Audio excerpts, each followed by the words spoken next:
কিরে গোপাল, আজ যে এত সকালে চুপচাপ বসে আছিস? মনটা কি বেশি খারাপ আজ? মন আর ভালো থাকে কখন বল? সেই একই চিন্তা, রাধার বিয়ে। দিন রাত শুধু ওই ভাবনাই মাথায় ঘোরে বন্ধু। আমিও তো কাল তোর মুখ থেকে সব শুনলাম।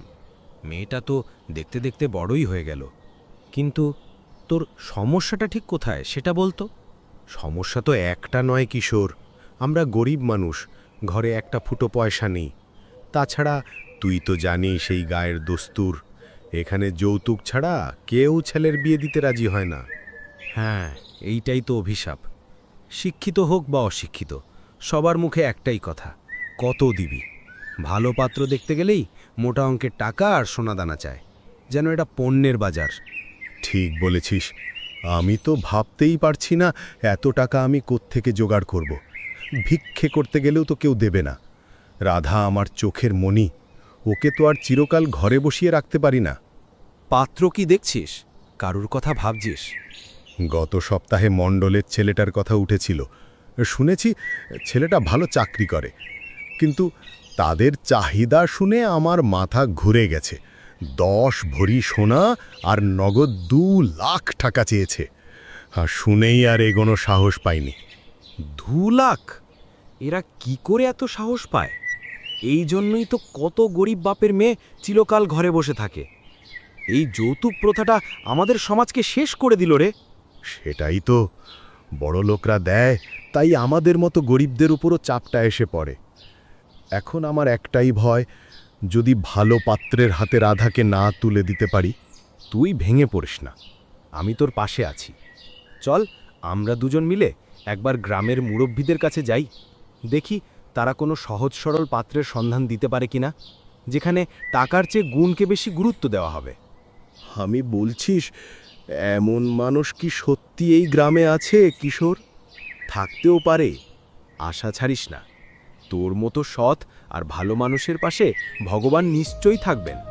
চল, এখন উঠে পড়, দেখি কি করা যায়।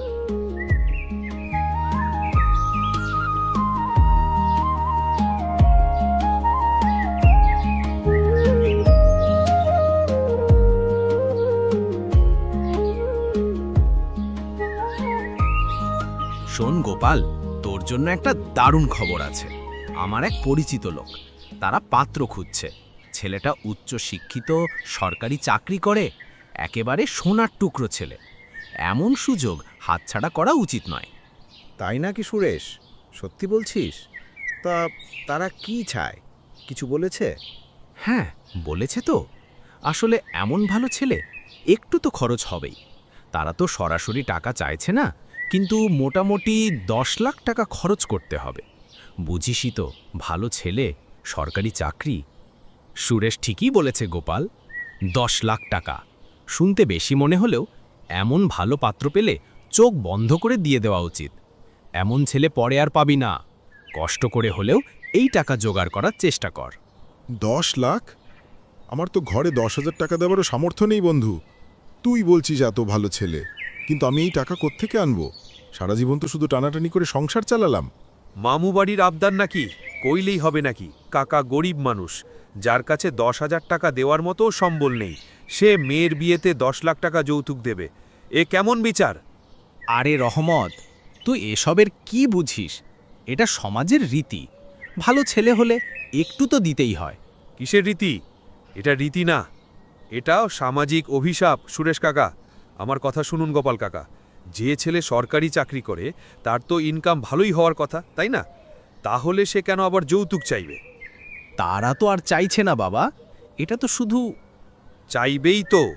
ঘুরিয়ে চাওয়া আর সরাসরি চাওয়ার মধ্যে কোনো তফাৎ নেই। যারা যৌতুক চায় তারা মোটেই ভালো মানুষ না। একজন ভালো মানুষ কখনোই আরেকজন মানুষের অসহায়তার সুযোগ নেয় না। তুই ঠিক বলছিস বাবা, আমারও এটাই মনে হয়। আরেকটা কথা মনে রাখবেন কাকা, খারাপ মানুষ কোনোদিনও ভালো হয় না, তারা শুধু প্রয়োজনে রং পাল্টায়। আজ যদি আপনি কষ্ট করে এই 10 লাখ টাকা দেন, তবে কাল তারা আরও কিছুর জন্য চাপ দেবে। সুযোগ পেলে তারা আপনার মেয়ের জীবনটা বিষিয়ে তুলবে। সুতরাং এমন লোভী মানুষদের থেকে দূরে থাকাই ভালো। গোপাল কাকা, টাকা দিয়ে মেয়ের বিয়ে দেওয়ার দরকার নেই। আপনার মেয়ে রাধা লক্ষ্মী মেয়ে, এমন ছেলে এই গ্রামে আছে যারা আপনার মেয়ের গুণকে সম্মান করবে। আল্লাহর উপর ভরসা রাখুন, আপনার মেয়ের জন্য একটা ভালো ব্যবস্থা অবশ্যই হয়ে যাবে।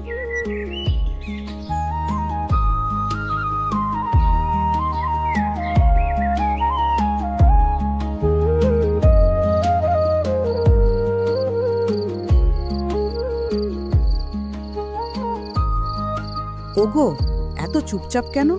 কিশোর মহাজনের সাথে কি কথা হলো? কিছু ঠিক হলো মেয়ের বিয়ের ব্যাপারে? আর কি ঠিক হবে? তুই তো জানিস কিশোরও আমার মতোই অসহায়। সে শুধু সান্ত্বনা দিতে পারে, সমস্যার সমাধান করতে তো আর পারে না।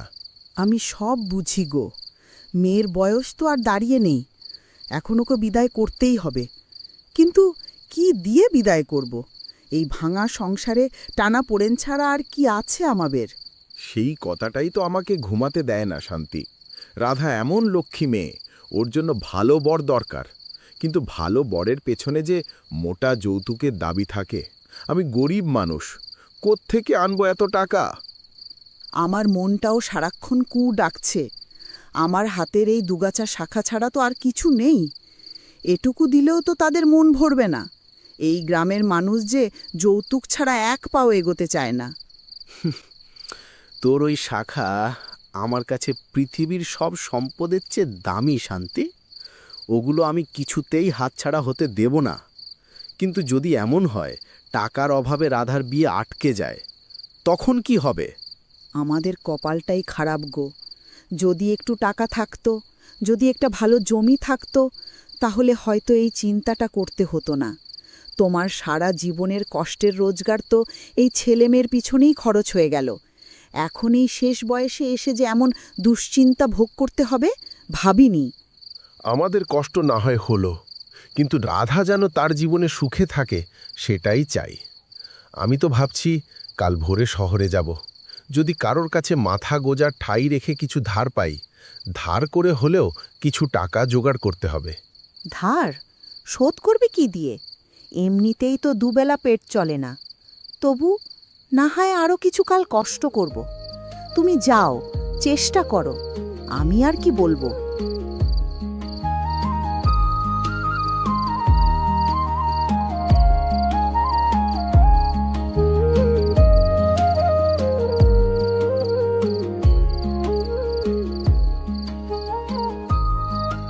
মা, তুমি এত চিন্তা করছো কেন? বাবার মুখটাও কাল থেকে কেমন শুকনো লাগছে। আমি সব বুঝতে পারছি। বুঝতে পারছিস? সব বুঝেও তো আর উপায় নেই রাধা। তোর বিয়ের চিন্তা তো আমাকে সারাক্ষণ অস্থির করে রেখেছে। আমরা গরিব মানুষ, ঘরে তো কিছুই নেই। তোর বাবা কাল শহরে যাবে ধার করতে। আমার মনটা আরও খারাপ লাগছে। বাবা মাকে কষ্ট দিয়ে তো আমি বিয়ে করতে চাই না মা। তুমি ভেবো না, আমার জন্য তোমরা নিজেদের কষ্ট দিও না। তোর জন্য কষ্ট নয় মা, এ তো আমাদের দায়িত্ব। কিন্তু এই যৌতুক প্রথা যে আমাদের মতো গরিবের জীবন শেষ করে দিল। সবাই শুধু টাকা সোনা চায়। তোর বাবা ভালো একটা পাত্র খুঁজছেন, কিন্তু তাতেও তো টাকা লাগবে। তুমি এ তো ভেবো না মা। তুমি তো জানো আমি পড়াশোনায় শিখেছি, কাজ করতে জানি। যদি ভালো কোনো পাত্র টাকা না চায় তবেই আমি বিয়ে করব। আর যদি দেখি শুধু টাকার জন্যই আমার বিয়ে আটকে যাচ্ছে, তাহলে আমি বিয়েই করব না। সে কি বলছিস? মেয়ে হয়ে চিরকাল ঘরে বসে থাকবে? কেন থাকব? দরকার হলে আমি বাইরে গিয়ে কাজ করব, তোমাদের দেখব, সংসারের হাল ধরব। তোমরা দুটো মানুষ, তোমাদের মুখের হাসি আমার কাছে সবথেকে বড় শান্তি। বিয়ে না হলেই তো জীবন শেষ হয়ে যায় না মা। সেমন কথা বলিস না রে পাগলি। সব মেয়েরই তো ঘর সংসার করতে হয়। তুই এভাবে সান্ত্বনা দিলেও আমার চিন্তা তো কমে না। তোমার দুশ্চিন্তা কমানোর জন্যেই তো বলছি মা। তুমি যদি সারাদিন চিন্তা করো তবে তো শরীর খারাপ হবে। আমি তো তোমার মেয়ে, আমি কখনো এমন কাজ করব না যাতে তোমাদের মাথা হেঁট হয় বা তোমরা ঋণের বোঝায় ডুবে যাও। বাবা ধার করতে যাচ্ছেন, কিন্তু আমি চাই না তোমরা এই শেষ বয়সে ঋণী হও। চলো বাবার সাথে কথা বলি, আপাতত ধার করার দরকার নেই।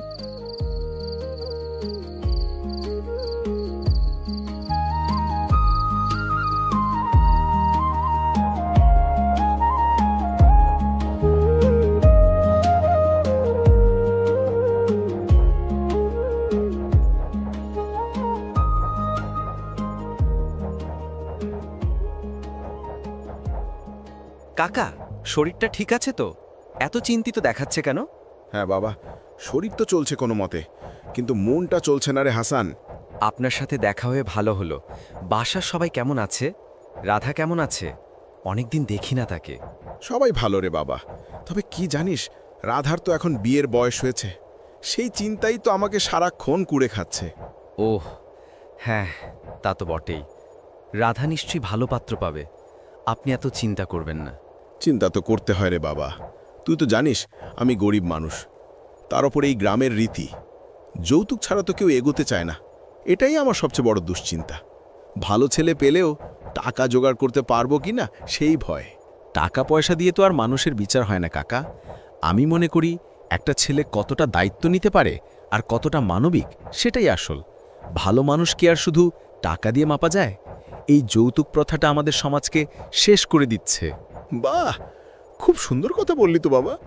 তোর মতো ভাবনা কজনের আছে? আজকাল সবাই শুধু টাকার পিছনে ছুটে। দেখেন কাকা, শিক্ষা আমাদের শুধু রোজগার করা শেখায় না, সৎ আর মানবিক হওয়াও শেখায়। আমার মনে হয় একটা ভালো পরিবারে বিয়ে দিতে গেলে ছেলের গুণ দেখতে হয়, তার ব্যাংক ব্যালেন্স নয়।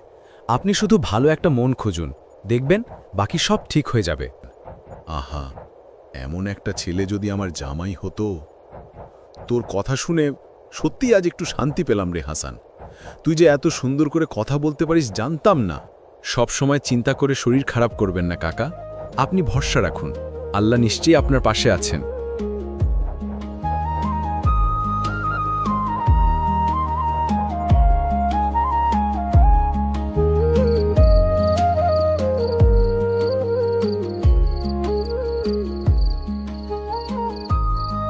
বাবা, মা, তোমাদের সব দুশ্চিন্তা দূর হয়ে গেছে। কি হয়েছে রে রাধা? এত রাতে তুই এভাবে চিৎকার করছিস কেন? কোনো বিপদ হয়েছে নাকি? কি বলছিস রে মা? কিসের এত আনন্দ? আনন্দ? এ শুধু আনন্দ নয় মা, তোমরা সব দুঃখ ভুলে যাও। দেখো, আমি সরকারি চাকরি পেয়েছি। এ কি সত্যি বলছিস? এ তো সত্যি। তুই সরকারি চাকরি পেয়ে গেছিস, আমাদের রাধা। সত্যি আমার মেয়ে সরকারি চাকরি পেয়েছে? আর আমাদের কারো কাছে হাত পাততে হবে না, আর যৌতুকের চিন্তা করতে হবে না? হ্যাঁ বাবা, হ্যাঁ মা, মনে আছে আমি যে অনলাইনে আবেদন করেছিলাম, আজ তার ফল বেরিয়েছে, আমি চাকরিটা পেয়েছি। আমি জানতাম আমার লক্ষ্মী মেয়ে একদিন ঠিক সফল হবে। তোর পড়াশোনা, তোর জ্ঞান, সেটাই তো তোর আসল সম্পদ। রহমত ঠিকই বলেছিল, ভালো ছেলের অভাব নেই, কিন্তু ভালো মেয়েরও অভাব নেই। এখন তো তুই নিজেই নিজের ভাগ্য বললি। ভগবান আমাদের দিকে মুখ তুলে চেয়েছেন। ওগো, তোমার আর ধার করার দরকার নেই। আমি সারা দিন ধরে শুধু এই চিন্তা করছিলাম কিভাবে তুমি 10 লাখ টাকা জোগাড় করবে। এখন আর কাউকে যৌতুক দিতে হবে না, বরং এবার থেকে আমরা আমাদের পছন্দ মতো সৎ আর ভালো মনের ছেলে খুঁজব। একদম ঠিক বলেছ মা, তোমরা শুধু এখন ভালো একজন মানুষ দেখো। আমার আর টাকার কোনো অভাব হবে না, বরং এবার থেকে আমি তোমাদের দেখব। সংসারে আর কোনো টানাপোড়েন থাকবে না, তোমরা শুধু শান্তিতে থাকো, এটাই আমার একমাত্র চাওয়া। তুই শুধু আমাদের চিন্তা দূর করলি না রে মা, তুই আমাদের সমাজে মাথা উঁচু করে বাঁচতে শেখালি। এই আনন্দ, এই সুখের কাছে পৃথিবীর সব ধনসম্পদ তুচ্ছ।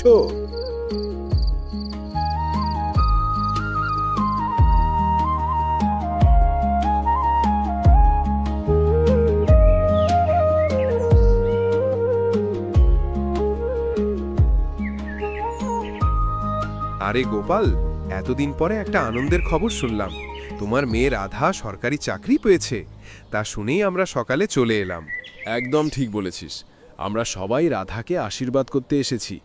মেয়েটা এত ভালো, এত গুণী, এমন মেয়ে ঘরে আনা তো ভাগ্যের ব্যাপার। রাধার ভাগ্য তাই পেয়েছে, আপনারা এসেছেন তাতেই আমরা খুশি। তা গোপাল, একটা কথা বলতেই এলাম। আমার ছেলে নিতিনকে তো চেনো, কলেজে পড়ানো শেষ, এখন চাকরির চেষ্টা করছে। ছেলেটা কিন্তু দেখতে শুনতে ভালো। আমরা চাই রাধা আমাদের ঘরে আসুক পুত্রবধূ হয়ে। কি যে বলিস শম্ভু, আমার ছেলে সুমনের কথা বলতেই তো এলাম। ছেলেটা কত শান্ত, আর রাধারও তো একটা ভালো বর দরকার। আমরাও চাই রাধা আমাদের ঘরে আসুক, কোনো রকম যৌতুকের আবদার আমাদের নেই। দেখেছো কাণ্ড, কাল পর্যন্ত যাদের কাছে আমরা গরিব ছিলাম, আজ তারা সবাই মুখে মধু নিয়ে এসেছে। এরা সবাই রাধাকে চায় না গো, চায় ওর সরকারি চাকরিটা। আপনাদের সবার ভালোবাসার জন্য ধন্যবাদ। তবে একটা কথা বলি, আপনারা গতকাল পর্যন্ত আমাদের খোঁজও নেননি। আমার মেয়েকে বিয়ে দেওয়ার চিন্তায় যখন আমি দিশেহারা ছিলাম, তখন কেউ আমার পাশে দাঁড়াননি। আপনারা সবাই জানতেন আমি গরিব মানুষ, যৌতুক দেওয়ার ক্ষমতা আমার নেই। সে কি বলছো গোপাল ভাই? আমরা তো না, আপনারা তো জানেন এই গ্রামে যৌতুক ছাড়া বিয়ে হয় না। আর আজ যখন আমার মেয়ে নিজের যোগ্যতায় একটা ভালো জায়গায় পৌঁছেছে, তখন আপনাদের সবার ছেলেদের জন্যই রাধাকে ভালো লাগছে। দেখুন গোপাল ভাই, আমরা কিন্তু একটা টাকাও চাইব না। টাকার কথা থাক, কিন্তু যে ছেলে আর যে পরিবার রাধার যোগ্যতা নয়, তার রোজগার দেখে পুত্রবধূ করতে চায়, সেই পরিবারে আমি আমার মেয়েকে কিছুতেই বিয়ে দেব না। আমার মেয়ে এখন আর কারো দয়ার পাত্রী নয়। আমরা রাধাকে কারো লোভের শিকার হতে দেব না। ঠিক বলেছ গো, আপনারা এখন আসতে পারেন।